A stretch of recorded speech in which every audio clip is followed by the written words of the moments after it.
Hello, everyone, and welcome. Some of the stories we have for you right now. Trading, economic blows, another day of tariff whiplash, courtesy Donald Trump. They understand how serious we are about the electricity. He's not going to do that, so I respect that. The political power struggle over electricity, aluminum, and steel. It's really a pissing contest now, and it will create collateral damages. How the embattled sectors are bracing for impact. He wants to take this fight and get a mandate against Trump. How Canada's next Prime Minister is gearing up for battle. It's like a feeling of dying, basically. Plus, 5 years later, the long-term legacy of COVID.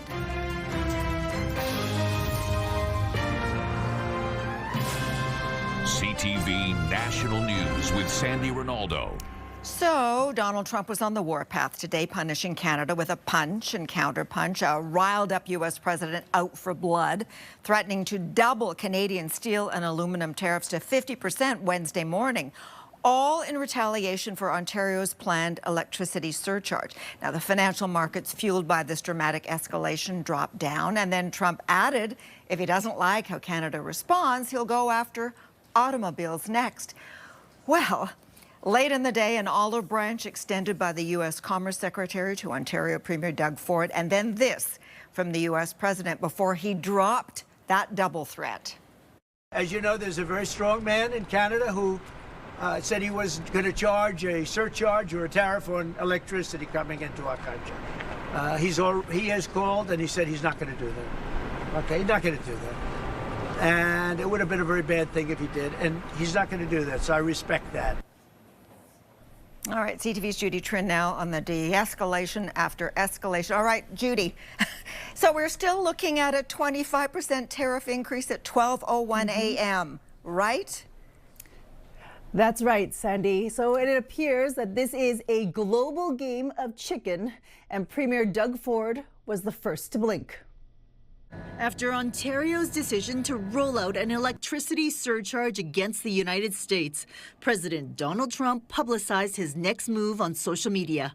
He would double tariffs on steel and aluminum to 50% and declare a national emergency on electricity to allow the U.S. to act quickly against the abusive threat from Canada. The president saw the Premier, Doug Ford, make an egregious and insulting comment threatening to shut down electricity for the American people. By no means are we just going to roll over, because we don't roll over to anyone.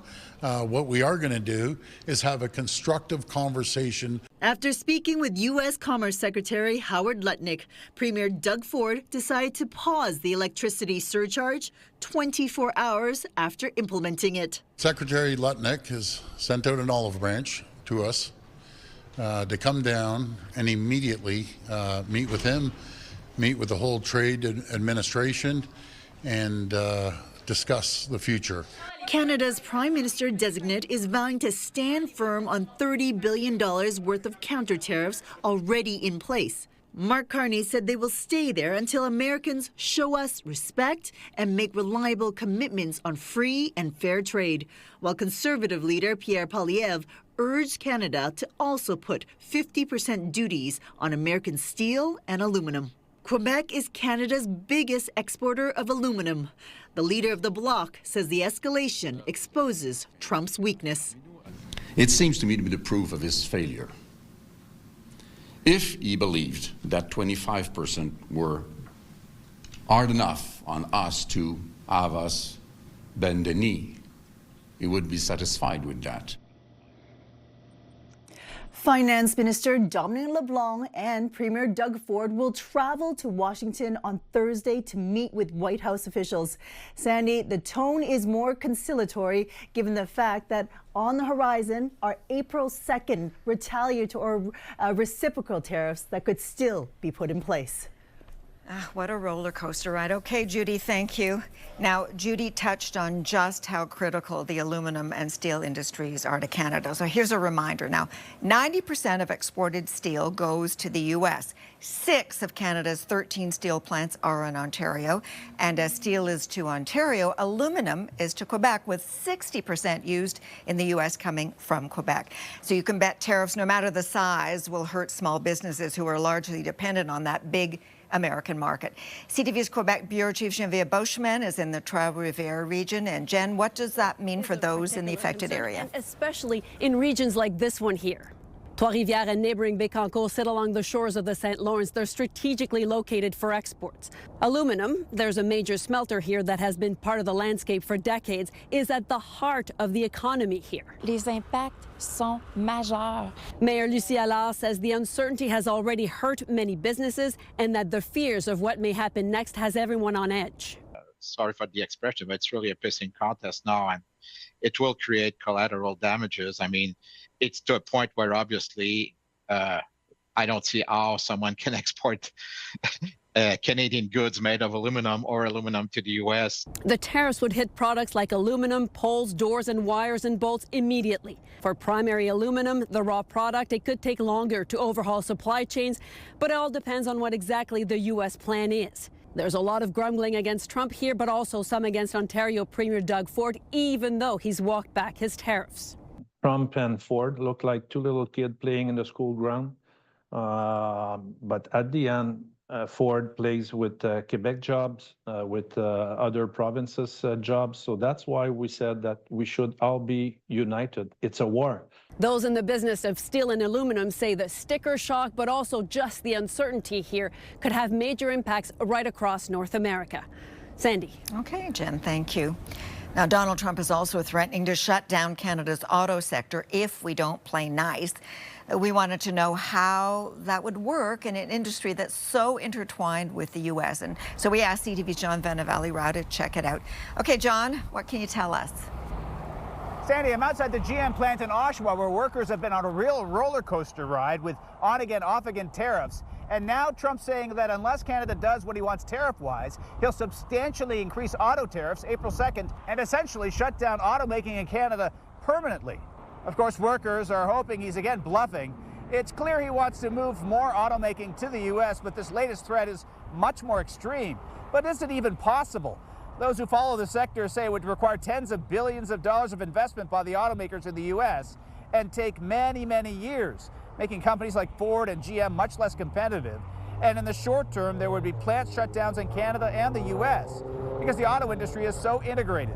Also, if automakers pulled out, they'd face another problem. Obviously, there would be backlash from consumers. Is anybody really going to go buy a GM or a Ford or a Chrysler after, they abandon Canada in what you could consider our moment of need? As for the workers at this GM plant, they're feeling a lot of anxiety about Trump's latest comments. Most of our members, like I say, are anxious, they're upset, they're mad, they're angry, they're scared. They've been through a lot here, plant closures, a GM bankruptcy, and they think they will weather this. But they are worried about how increasingly angry Trump seems to be getting on his social media platforms. Sandy. Okay, John, thank you. And angry, Donald Trump has certainly been all day at Canada, not mincing words, although he did seem to calm down a bit at a White House event late this afternoon. So let's bring in CTV's Washington Bureau Chief Joy Malman now. And okay, Joy, what did the U.S. president have to say this time after today's tariff back and forth? We heard a little bit about what he had to say about Doug Ford, but I know there's a lot more. Yeah, Sandy, talk about whiplash. After a flurry of these posts, President Trump upping the ante in this trade war against Canada, angry about Premier Ford's tariffs on electricity that have since been pulled back. Trump was showing off a Tesla that he's buying from his first buddy, Elon Musk. But talk about unpredictable. Trump says he respects Canada, but once again wants us to give up our sovereignty and become part of the United States. Here's what the president had to say about our relationship. Look, we've been treated very unfairly by Canada. We've been treated very unfairly by Mexico. But we've been treated very unfairly by every country all over the world. The European Union is horrible, horrible. And we're going to get it back. and I have a choice. I could just coast, and eventually there'd be a blow-up down the road, maybe a long way. Okay, Joy, treated unfairly. That seems to be the mantra that Trump always goes back to. But, you know, today we were talking about the market specifically because for the past 2 days, we've seen them drop dramatically. Not as bad today as yesterday, but also there's the specter of the recession, which Trump himself first raised as a possibility. So he was asked that question again today, and what was his response this time? Yeah, Sandy, all of this uncertainty over Trump's tariffs has the markets in turmoil. There are fears of recession, something that the president, as you mentioned, didn't rule out on Sunday. But the White House said today there would be an economic transition, whatever that means, and that stock markets are just, quote, a snapshot in time. But listen to what the president had to say about that. And markets are going to go up and they're going to go down. Yeah. But you know what? We have to rebuild our country. Our country has been stripped of its jobs, of its factories. You know, Trump is striking a more optimistic tone today, perhaps because we know he watches the stock market. He says he doesn't see a recession coming as he digs into tariffs as a tool to make what he calls the U.S. a manufacturing superpower. Got to get that right, Sandy. All right. Thank you, Joy. Time for CTV's chief political correspondent, Vassy Kapelas, to weigh in. Vassy, it's tough to follow the bouncing ball. First, we have Trump punching back in Ontario for the electricity surcharge, and the Commerce Secretary reaching out to Doug Ford, who then changes plans, and now we've got Donald Trump praising Doug Ford. What does this say about the rules of engagement? That they are, I guess, anyone's best guess at this point, Sandy. And I think on both the American and the Canadian side, to a certain degree, I mean, the American side it's really not comparable. I shouldn't put it that way, but, you know, it's hard to predict anything, and ultimately we just know that Donald Trump will make the decisions there. As far as the rules of engagement here, the complicating factor is we've got one prime minister in office, one about to come into office who will lead the policy going forward, and then different premiers doing different things, including what you highlighted with Doug Ford. So I think it further complicates the rules of engagement, which is why it appears to be unfolding in such an almost confusing way. Yeah, and what's also so interesting is Donald Trump has been pretty quiet on Mexico. We haven't heard him making this 50% increased tariff threat to them. We've become the perceived enemy, and, you know, we're elbows up, tough talking. So are we going about it the right way, or should we borrow a page from Mexico's quiet diplomacy? It's a great question, and I think only time will tell at this point. I think this is the posture that we've chosen. Certainly Mexico, in some instances, has promised to retaliate, but often not done it immediately, right? Said in the last case that they would wait a few days before announcing what the retaliation plans were, but they did intend to retaliate in any event. I think what will be interesting as far as Mexico and Canada and the different approaches go moving forward is what it all amounts to when it comes to the USMCA, because in Doug Ford's statement today, he did leave open the door to an immediate renegotiation of that, which of course would happen at the federal level with the incoming prime minister as long as there isn't an election. Like, just an example, right, of how complicated it gets and how exactly this unfolds. I think the USMCA looks to be a part of it, but whether that's now or in 6 weeks after an election remains to be seen, Sandy. Okay, all right. Vassy, thank you. Now, of course, dealing with Donald Trump and his threats is issue number one for Prime Minister-designate Mark Carney, who today also promised a seamless and quick transition to power, buoyed, no doubt, by the latest Nanos poll. CTV senior political correspondent Mike Couture is here to set that scene for us. Mike. Well, Sandy, the Prime Minister-designate is spending his second day as Liberal leader meeting with the heads of Canada's national security agencies. It is all part of the process as he prepares to take over this government. Carney will also be in Toronto tomorrow to meet with Ontario Premier Doug Ford. The Premier has been one of the leaders in the fight against U.S. tariffs, so it only makes sense for that to be high on his list of priorities. All the while, Carney is getting busy on making his cabinet. It's widely expected he'll keep ministers who are managing Canada-U.S. relations in those roles, but the rest really remains up in the air. There are also talks around bringing former premiers Christy Clark and Jean Charest into the fold in some capacity. Now, all of this while there is also election speculation here in Ottawa. It's being fueled by new polling numbers from Nanos Research. They show the Liberals are now just 1 point behind the Conservatives, with nearly 35% of respondents saying they'd vote for the Liberals. The NDP has fallen off and sit just under 15% right now. Now, it's remarkable considering a month ago the Conservatives had a nearly 20-point lead on the Liberals. It's important to note that these numbers are based on polling that ended 2 days before Carney took the Liberal leadership in a landslide. So any kind of bump Carney will be getting from that victory isn't in these numbers. Sandy? Interesting. Okay, Mike, thank you. And now a possible step towards peace, with Ukraine agreeing to enact an immediate 30-day ceasefire with Russia. Now it comes after talks with the U.S. and Saudi Arabia. We'll take this offer now to the Russians, and we hope that they'll say yes, to peace. The ball's now in their court. And then this reprieve, the U.S. will also, and we're quoting from the release, immediately lift the pause on intelligence sharing and resume security assistance to Ukraine. The two nations have also agreed to sign a rare minerals deal as soon as possible. And before that announcement, Ukraine struck overnight with what the Kremlin is calling the largest ever drone attack on the Russian capital. This video captures what appears to be the attack on Moscow.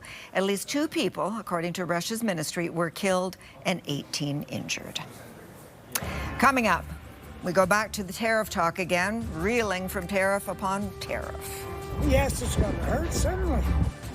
The double duty for Canada's fishers from threat from both China and the U.S. Plus, game on, Team Canada reveals who will lead the next Olympic delegation.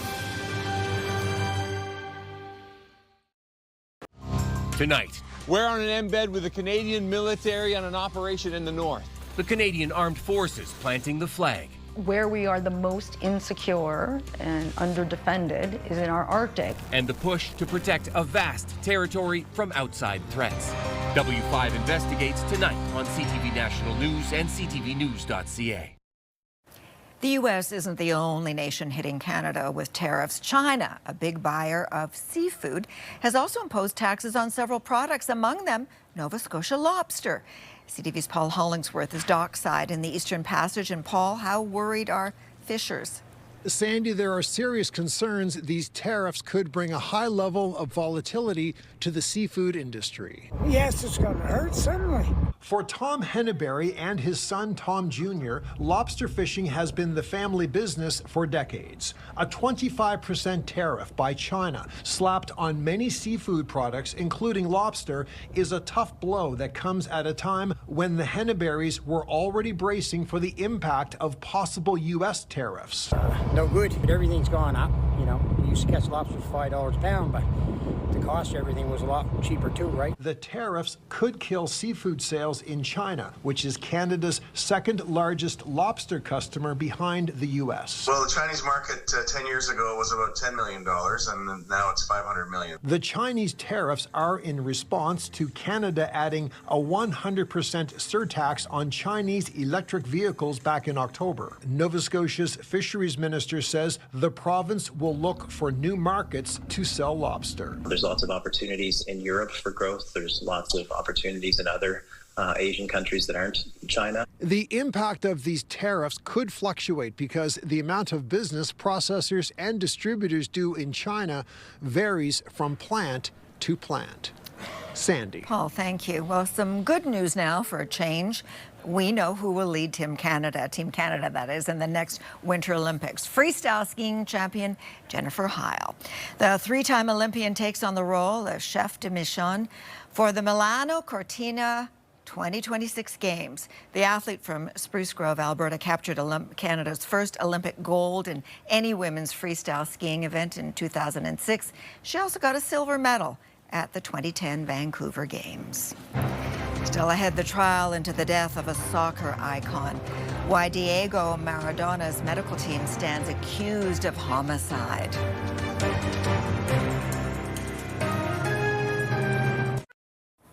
Voters in Greenland are heading to the polls for an election under the shadow of Donald Trump's threat to make it part of the U.S.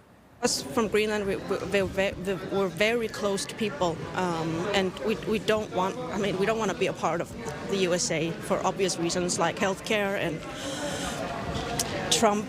Voters remain defiant against Donald Trump, but this election may also send a message to Denmark. 5 out of the 6 parties on the ballot want full independence. today I felt that I should pray for him coming to the hospital and to say one more rosary for him. The Vatican says Pope Francis is no longer in imminent danger, but will remain in hospital for several more days. The 88-year-old in stable condition now. 7 healthcare professionals are on trial in Argentina, accused of murdering soccer star Diego Maradona. He died of heart failure in 2020 while recovering from brain surgery. They're accused of negligent homicide and, if convicted, could face up to 25 years in prison. And some terrifying moments for more than a dozen children aboard a school bus that crashed and flipped over on a busy highway between New Jersey and New York. 15 people were injured, including a 14-year-old who was pinned under the bus. After the break, pandemic legacy. How COVID is still leaving its mark on Canadians 5 years later.